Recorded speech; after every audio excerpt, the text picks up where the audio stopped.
Hey, it's me. I thought I would do a quick video, that would last for the length of a cup of tea on spiritual bypassing and just discussing everything within that spectrum. So grab a cup of tea or whatever and we'll have a chat. So yes, spiritual bypassing was perhaps coined by someone who went down a certain path that was sort of ready-made and it's all lovey-dovey, but they somehow realized that they were basically denying many suppressed emotions.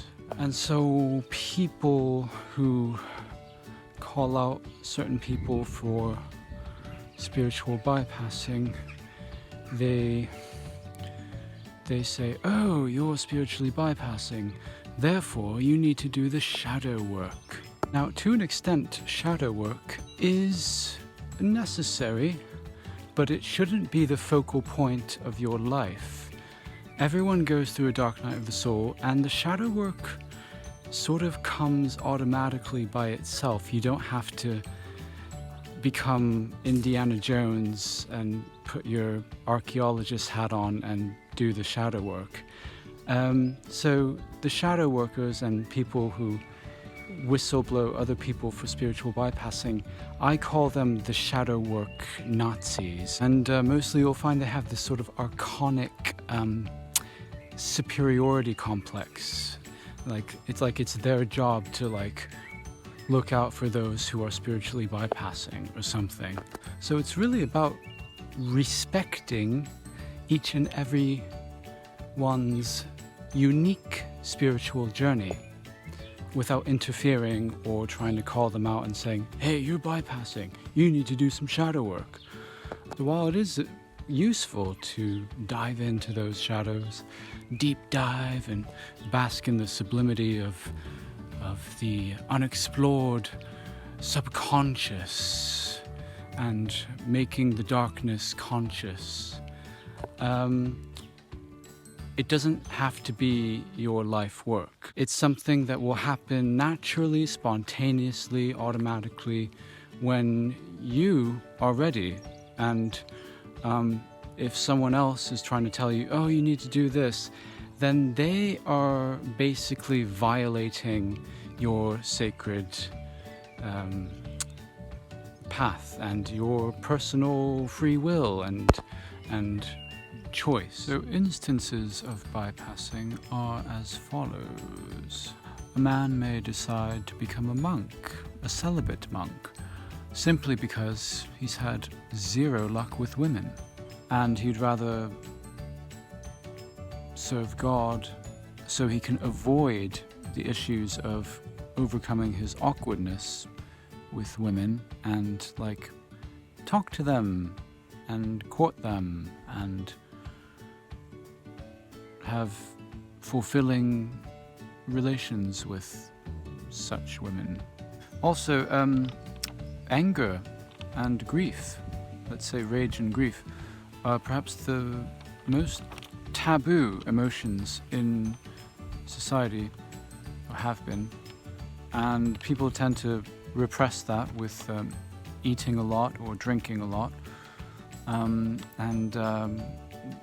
they cling on to surface level expressions like nodding and smiling, even though deep down they're boiling with rage or want to just cry a tub of tears. So a key way out of so-called spiritual bypassing is to own your emotions and emotional honesty and emotional maturity. You can be honest about what you're feeling without throwing a tantrum or throwing the toys out the pram.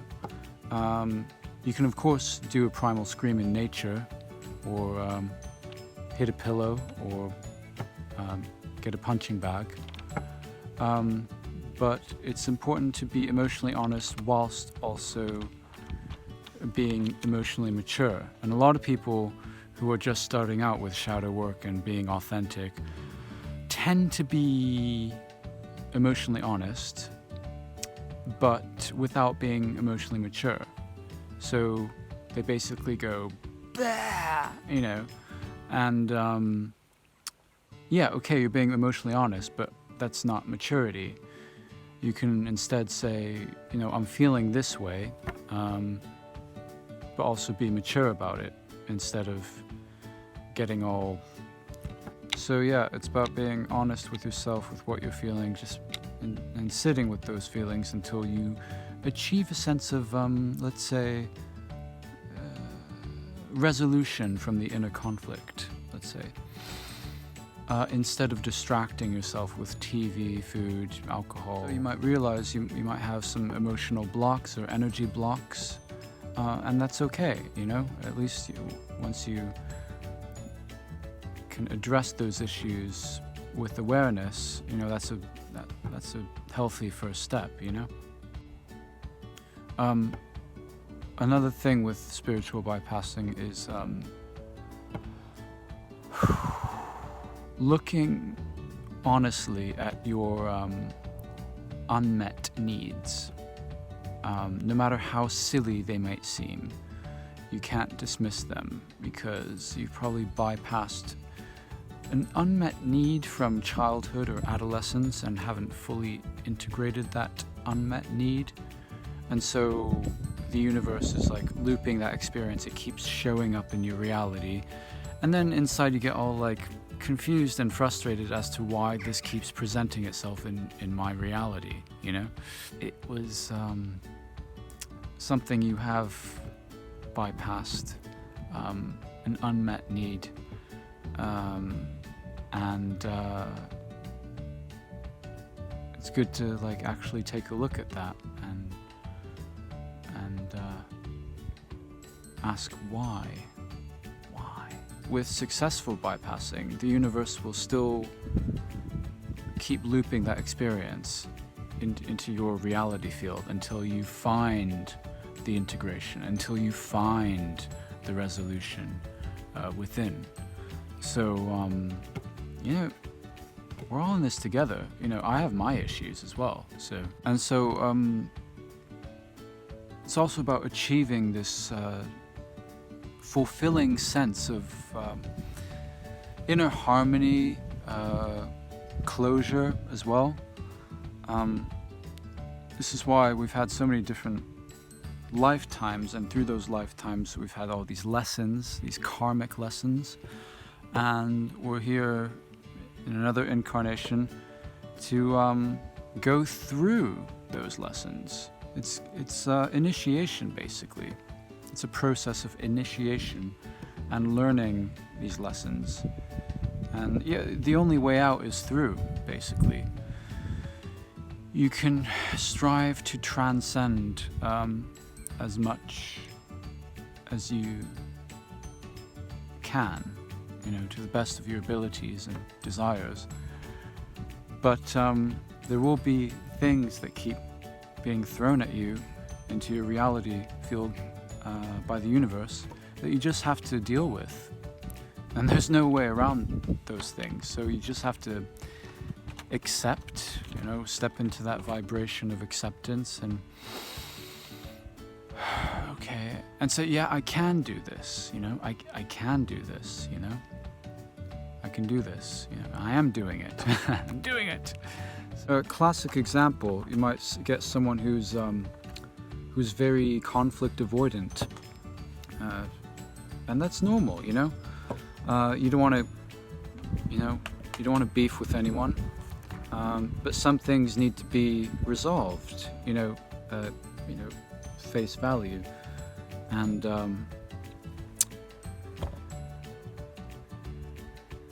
you know, like in the past I was very conflict avoidant. I was like, oh, there's a conflict here, I'm just gonna get out of the way because this is a low vibration, so I'm not gonna engage, goodbye. But that's like burying your head in the sand and basically refusing to face your dragons, and it's important. It's important too, because ultimately it's just a game. In the Bhagavad Gita, you get Arjuna, the warrior, and he's a warrior. He's a trained fighter. But when his charioteer Krishna, the supreme personality of Godhead, tells him, "You got to fight." Arjuna, the warrior, he's like, he's peeing in his pants. He's having a massive panic attack, even though he's a trained fighter and a warrior. And he's like, "Look who I'm fighting. I'm fighting all my friends, my mentors, people I know. I don't want to beef with them." And then Krishna's like, "Well, look, you've been through many lifetimes before, and you're going to have many more lifetimes to come. You're eternal. You're eternal, okay? When the body dies, the soul just moves on to something else, So, therefore fight, it's all a game. It's all a hologram. It's all an illusion anyway. So you might as well fulfill your function and fight." So, in this sense, we all have our inner Arjunas, our inner spiritual bypassers, that we are we have this purpose. We have roles to fulfill on this platform, in this realm. And, and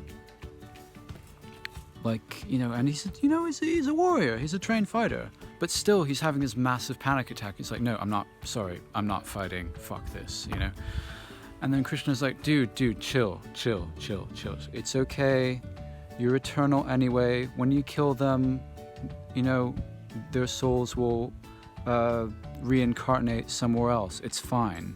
So, what Krishna's telling us is to face our demons head on, face our dragons, face our shadows. It's okay.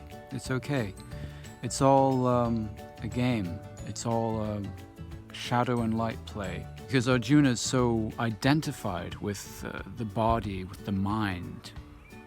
But that is not what the true self is. Once you realize that, then you don't have to worry about whether you're bypassing or not. You realize that, okay, there's a problem, I have a solution. There's an obstacle, there's a way out, there's a way through. Not a big deal, So whatever shows up in your now, in your eternal now and now and now, is what you're meant to face. And it's all happening for you. So instead of worrying or being obsessed with shadow work and spiritual bypassing, redirect that focus into spiritual advancement. And advancement is about progress and going through the clouds, going through advancement. Fare forward, as Krishna said, fare forward, advancement.